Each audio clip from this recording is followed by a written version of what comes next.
నమస్తే, welcome to GR విధాతనిస్. నేను మీ journalist Sai Mallesh. ఈరోజు మనం నాచారం 6వ డివిజన్లో ఉన్నాము. ఐఎన్టీసీ ప్రెసిడెంట్, అదేవిధంగా TPCC labour cell vice president, Nacharam 6వ డివిజన్ కాంగ్రెస్ పార్టీ మాజీ అధ్యక్షుల వారితో ఉన్నాము. మన వాసునేరి ప్రకాష్ రెడ్డి గారితో. నమస్తే సార్. నమస్తే సార్, ముఖ్యంగా చూసుకుంటే మిమ్మల్ని ఒక నాన్ లోకల్ గా అన్న ఒక టాక్ కూడా వస్తుంది. మీరు దాని మీద ఏమంటారు సార్? నాన్ లోకల్ కాదు నన్ను అనేది ఎవరు అంటే ఈ నాయకులు ఓ పొలిటికల్గా ఎదగలేనోడు, పని చేసే చేతగానోడు, ప్రజల్లోకి పోలేనోడు అంటున్నాడు అంతే. నేను నా పిల్లలు నాకు కలగక ముందే రాజకీయాలకు వచ్చినప్పుడు 30 ఏళ్ళు ఇక్కడ నేను శిరస్థిరంగా నిలబడినట్లుగా నేను పనిచేసినాడు. ప్రతి ఒక్క కార్యకర్తకు, ప్రతి ఇంటికి 10 ఇళ్లలో ఒక ఇంటి కన్నా ప్రకాష్ రెడ్డిది ఏదో ఒకటి అందే ఉంటుంది. నేను నాన్ లోకల్గా నేను ప్రవర్తించలేదు, నాన్ లోకల్గా నేను చేయలేదు. నాది, నా బెల్ట్, నా డివిజన్, నా ఊరు అన్నిట్లుగానే నేను ఈ పొద్దు 98 నుండి కూడా ఇక్కడ నేను శిరస్థాయంగా ఒక నాటిన గూటంలాగా ఉండా. నేను ఈ రోజు కాంగ్రెస్ నిలబడింది ఏడంటే ఓ ప్రకాష్ రెడ్డి వల్లనే. ఏ నాయకుడు కూడా ఇంత కష్టపడలేదు, ఇంత చేయలేదు. నాకు సైన్యాధిపతి అని పేరు పెట్టినాడు ఆ రోజు బండారి రాజిరెడ్డి. జనం అంటే నేను రావాలి, నేనంటే జనం రావాలి అన్నట్లుగా సైన్యాధిపతిగా పెట్టినాడు. నాన్ లోకల్ అనుకునేటోళ్ళు ఇప్పుడు టికెట్లు ఆశపడేటోళ్ళు అనుకోవాల్సిందే. నాకు ప్రజలు అంటలేరు, ప్రజలు నువ్వే కావాలని కోరుకుంటున్నారు. ప్రజలు ఈ రోజు నిలబడితే 100కి 70 ఓట్లు బీటికి పోవు, 10 ఓట్లే బీటికి పోతాయి అంటున్నారు. నాకే చెప్తున్నారు, నీకు టికెట్ వస్తే ఇంకా నువ్వు గెలిచినట్లే. అపోజిషన్ వాళ్ళకి గుండె దడబుడుతుంది. అపోజిషన్ వాళ్ళకి ప్రకాష్ రెడ్డి ఏ పక్క నిలబడతాడు, ఏ పక్క నిలబడితే మనం నిలబడగలమా అనేది వాళ్ళకే గుండె దడబడుతుంది. ఎంత అపోహంగా ప్రజల్లో ఏదో తీసిపోవడం అని. నేను లోకల్, వాళ్ళు నాన్ లోకల్ అనేటోడే నాన్ లోకల్. నేను లోకల్. నేను నా డివిజన్కు, నా నాచారానికి, నా ప్రజలకు ఎనలేని సేవ చేసిన. తెలిసిన ఎనలేని సేవ. వాడు అడిగితే కాదనకన్నా చేసిన నేను. నువ్వు 100 మందిని అడుగు, 99 మంది చెప్తారు ఆ మాట. గుడి కట్టింది నేను, బడికి సాయం చేసింది నేను, బడి పిల్లలకు ప్లేట్లు ఇచ్చింది నేను, బడి పిల్లలకు బట్టలు ఇచ్చింది నేను, అనాది పిల్లలు ఉండారంటే చెప్పులు చెద్దర్లు కొనిచ్చింది నేను. ఆ రోజు కాంగ్రెస్లో ఏ నాయకుడు ముందుకు రాలా. ఆ రోజుల్లో అమరకాంత్ రెడ్డి సిఐ కూడా పరిశానే చప్పట్లు కొట్టినాడు. ఇంత మంచి గుణం ఉన్న మహానయుడు ఇంకా నలుగురు ఉంటే ఈడు పేదరికమే ఉండదు, అనాది పిల్లలే ఉండరు అన్నట్లుగా మాట్లాడినాడు ఆయన మైక్ పట్టుకొని. అటువంటప్పుడు కూడా నేను ఎంతో ధీటుగా ప్రతిపక్షాలకు ఎదుర్కొంటా, ప్రజలు కాపాడుకుంటా, ప్రజల్లో నేను ఉండి, అనేకం ప్రజల్లో ఉండి ప్రజాసేవ చేసుకుంటూ కాంగ్రెస్ను కాపాడుకుంటూ ఈ రోజు కూడా నువ్వు ఏ పక్క జనరల్ వచ్చినా, ఏ పక్క నిలబడినా ప్రకాష్ రెడ్డికి ఎదురే ఉండదని పబ్లిక్లో ఉంది. పబ్లిక్ కోరుకుంటున్నారు. ఏ పక్క వచ్చినా కూడా ప్రకాష్ రెడ్డి ఓట్ బ్యాంక్ ఉందని. ఆనాడు ఉంది, ఈనాడు ఉంది. ఆనాడు ఉంది, ఈనాడు కూడా ఉంది. మనం నిలబడిన కానీ ఓట్లు చుట్టుపడతాయి. అటువంటి నాన్ లోకల్ అనే ముచ్చట లేదు. ఇక్కడ లోకల్ వాళ్ళు గెలిచే ముచ్చటే లేదు. ఇలా లోకల్ వాళ్ళు గెలిచే ముచ్చటే లేదు. ఏం చేసినారని గెలుస్తారు, ఏ సేవ చేసినారని గెలుస్తారు చెప్పు. ప్రజల్లోకి పోయి ప్రజాసేవ చేయాలి. ఎప్పుడో ఎలక్షన్ వచ్చినప్పుడు నేనుండా నాది నేను లోకల్ అంటే ఎట్లా? ప్రజలకు ఎప్పుడు అనేకం కష్ట సుఖాలకు, మంచి చెడ్డకు ప్రజల్లో ఉంటే వాళ్ళు లోకల్ నాన్ లోకల్ నిర్ణయిస్తారు. వాళ్ళు ఓటుతో తేల్చేస్తారు. అది వీళ్ళు తెలుసుకోవాలి నాయకులు. లోకల్ నాన్ లోకల్ అని చెప్పంగానే వాళ్ళకు ఓట్లు పడవు. వాళ్ళకు నామాలు పెడతారు అంతే, అడ్డనామాలు. ఇంటికి పోనాయన అని. డిపాజిట్ రాని వాళ్ళు ఉండరు మా దగ్గర. డిపాజిట్ రాని వాళ్ళు ఉండరు. అది మనిషి వ్యక్తిగతాన్ని, కష్టాన్ని, ఆయన చేసే పనితీరును బట్టి పబ్లిక్ మనల్ని ఎంచుకుంటారని ఏదో వాళ్ళు చెప్పినట్లు, వాళ్ళు చేసినట్లు, వాళ్ళ అపోహలకు పబ్లిక్ ఇప్పుడు ఎవరు భయపడతలేరు. పబ్లిక్ ఎప్పుడు నమ్ముతలేరు. పని చేయి. నువ్వు పని చేసినప్పుడు నీవు నాయకునిగా నిన్ను ఎన్నుకుంటారు. పని చేయింది నేను లోకలు నాన్ లోకల్ అనుకుంటా పోతే నేను 30 ఏళ్ళు కష్టపడినన్ని నాన్ లోకల 30 ఏండ్లు నా పిల్లలు పుట్టలేదు. నా పిల్లలు ఇక్కడే పుట్టిరి, ఇక్కడే పెళ్ళిళ్ళు అయినాయి. నా పిల్లలకు ఈ పొద్దు పిల్లలు అవుతున్నారు. ఇప్పుడెక్కడ నాన్ లోకల్ వస్తది? ఇప్పుడు కాంగ్రెస్ పార్టీ లేనప్పుడు టీడీపీ అధికారంలో ఉన్నప్పుడు వీడియో పెన్షన్, వితంతు పెన్షన్లు, వృద్ధ పెన్షన్లు ఇచ్చి ప్రజలను ఆకట్టుకున్నా నా మనసు. ఏ గుడికైనా, ఏ మసీదుకైనా, ఏ చర్చికైనా ఈ డెవలప్మెంట్ ఉంది అంటే వెనక్కి పోకన్నా చేసినోని నేను. ప్రతి గుడికి ఇప్పుడు ఎర్రగుంట గుళ్ళు 3 గుళ్ళకు కూడా ఒక్కొక్క గుడిని టోటల్ అభివృద్ధి చేసిన రోడ్డు పైన. ఒక్కొక్క గుడికి 2,50,000, 2,25,000 ఇచ్చి వాటి అభివృద్ధి చేయించుకొచ్చిన. ఎస్లీ స్కూలు గవర్నమెంట్ అండర్టేకింగ్. ఆ స్కూల్లో ప్లేట్లు పంచి, పిల్లలకు బుక్స్ పంచి, అట్లా సంవత్సరానికి 2 సార్లు వాళ్ళకు అందివ్వడం జరిగింది. ఇంకా నీకు ఇంతకన్నా మించి చేసిన లీడర్ ఎవరన్నా ఉంటే ముందుకు రండి. ఇంతకన్నా సేవ చేసింది. ఇదే సేవల్లో నా పిల్లలు నేను చూడలా, నా ఇల్లు నేను చూడలా, నా ఇల్లును వెనక్కి వేసుకోవాలా, మూటలు కట్టి అనుకోవాలా.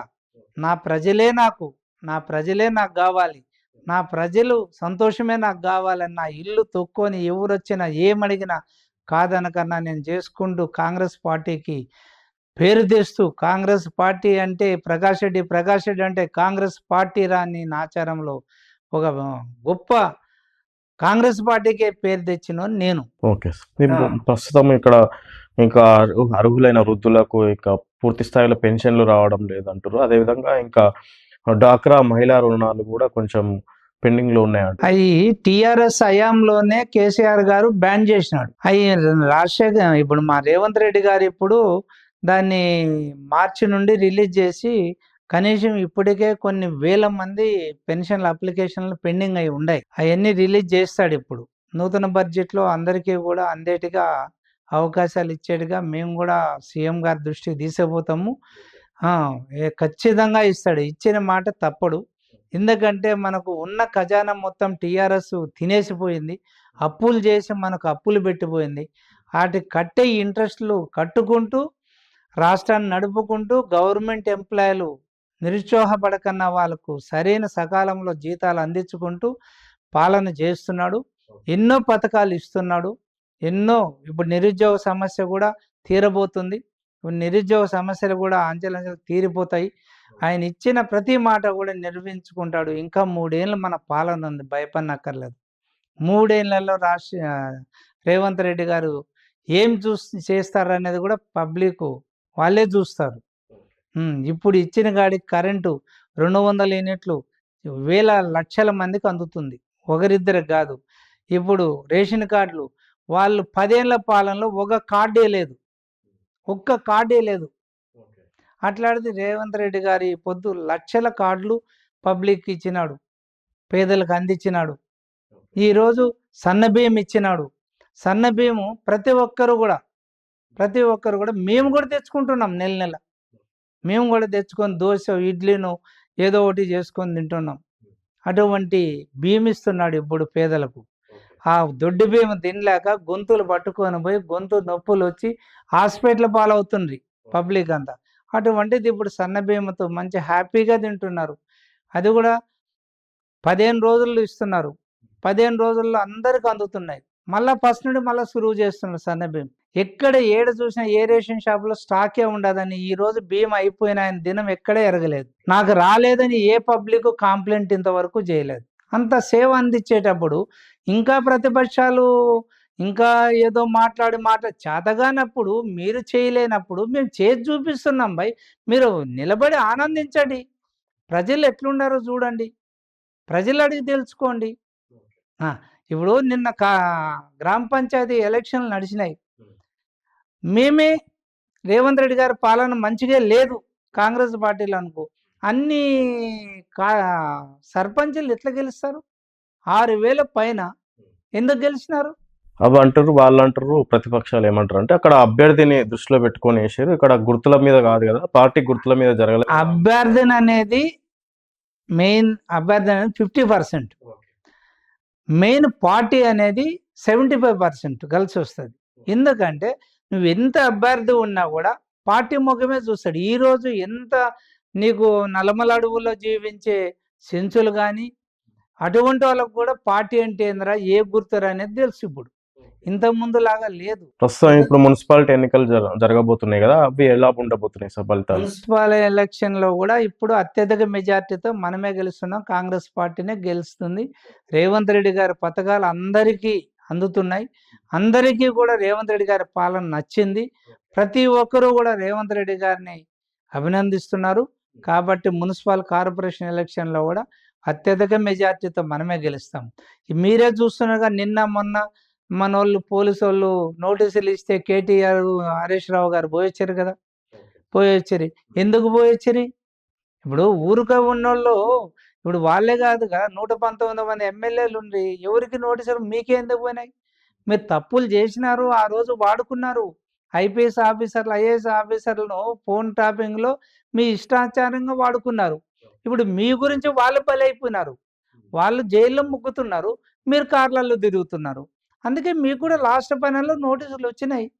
రోజులు మంచిగా ఉన్నాయో చెడుగా ఉన్నాయో లెక్క పెట్టుకుంటూ ఉండాలి, అంతే. వాళ్ళు చెప్తారు కదా సార్, మేము ఎలాంటి అసలు అందులో మా ఇన్వాల్వ్మెంటే లేదని చెప్తారు కదా, నీళ్లు నమ్ముతారు మేము అడిగిన ప్రశ్నలకు అధికారులను కేటీఆర్. లేదు. ఓకే, నా ఇంట్లో నా కొడుకు ఉన్నాడు, నా కొడుకు ఒక మూట తెచ్చి ఇంట్లో పెడితే నేను కళ్ళతో చూన్నా, ఏంది ఈ మూటని ఇప్పి చూన్నా? నీ కొడుకు తప్పు 1 కాదు 2 కాదు 3 కాదు, నీ అల్లుడు 1 కాదు 2 కాదు 3 కాదు, నువ్వు ఎట్లా చూడలేకపోయినావు? నీ పాలనలో ఏం జరిగేది ఇంత మటుకు లేదా? ఒక ఎస్ఐగా పనిచేసిన రాధాకృష్ణ ఎస్పీగా పోయి ఒక ఐపీఎస్ ఆఫీసర్ అయ్యి వాయిని వాడుకున్నారు. కులమనా, బలమనా, లేకపోతే అధికారం ఈయనుంటే ఆ ఎస్పీగా మనకు దోసి పెడతాడన్న బడాబావులందరినీ బెదిరించుకుంటూ వాళ్ళందరినీ ఫోన్ ట్యాపింగ్ చేసుకొని వాళ్ళకంతా భయభ్రాంతులకు గురి చేసి దోసుకున్నారు. ఆ పాపం పండింది అంతే, ఆ పాపం పండింది. రోజులు దగ్గర పడినాయి. రాబోయే రోజుల్లో మీ ఇంట్లో మీ బిడ్డే, మీ ఆడపడిసే రోడ్డెక్కి ఏడుస్తుంది కదా, రోడ్డెక్కి ఏడుస్తుంది కదా, మా అన్న అన్యాయం చేసినాడు, మా బావ అన్యాయం చేసినాడని, మా నాయన్ని మోసం చేస్తున్నారు వీళ్ళని. అంటే మీ నాయన్ని మోసం చేస్తానని నీ చెల్లి చెప్పినప్పుడు ముందు ఫోన్ టాపింగ్లో కూడా నువ్వు అట్లే దోసుకున్నావనే కదా ఆమె చెప్పే మాట. అంటే మీ ఉద్దేశం ప్రకారం కేటీఆర్ అరెస్ట్ అయ్యే అవకాశం ఉందా సార్? 100% అవుతాడు, 100% అవుతాడు. ఆయన అరెస్ట్ కాకపోతే వీళ్ళందరూ లోపల ఎందుకు ఉంటారు? ఇప్పుడు ప్రభాకర్ రావు కానీ, రాధాకృష్ణ కానీ వీళ్ళందరూ కూడా ఎందుకుంటారు? కేటీఆర్ అంటుండు నా వ్యక్తిత్వాన్ని తప్పు పట్టే విధంగా ఆరోపిస్తారు. ఎందుకు పడతారు చెప్పు? వ్యక్తిత్వాన్ని ఎందుకు తప్పు పడతారు? దేని వల్ల పడతారు? ఎలాంటి ప్రమేయం లేకుండా నాపై ఆరోపణలు చేస్తారు. ఇక్కడ ప్రమేయం లేకన్నానే ఎట్లా చేస్తారు? ఏదో ఒకటి. ఇప్పుడు నీ బెల్ట్లోనే, నీ గ్రూపులోనే నీవు చేపించిన మనుషులు చెప్తేనే కదా నీ పైన వస్తుంది. లేదు ముందే నిన్ను ఎత్తుకుపోయి లోపల పెట్టరా? నేను ఫస్ట్ వీళ్ళ ఐపీఎస్ వాళ్ళ వదిలేసి నిన్నే లోపల పెడతారు కదా. అట్లాంటప్పుడు నిన్నెందుకు పెట్టలేదు? ఎంత కూనాలు లాగి, ఎంత సాక్ష్యాలు తీసుకొని, అన్ని ఆధారాలు తీసుకొని ఇప్పుడు నిన్ను పిలిపించినారు. వాళ్ళు ఇచ్చిందే కదా, నీ శిష్యులే కదా వాళ్ళు, నువ్వు చెప్తే చేసిన వాళ్ళే కదా ఐపీఎస్ ఆఫీసర్లు, వాళ్ళే చెప్పి. సార్ ముఖ్యంగా భవిష్యత్తులో మీ కార్యాచరణ ఎలా ఉండబోతుంది సార్?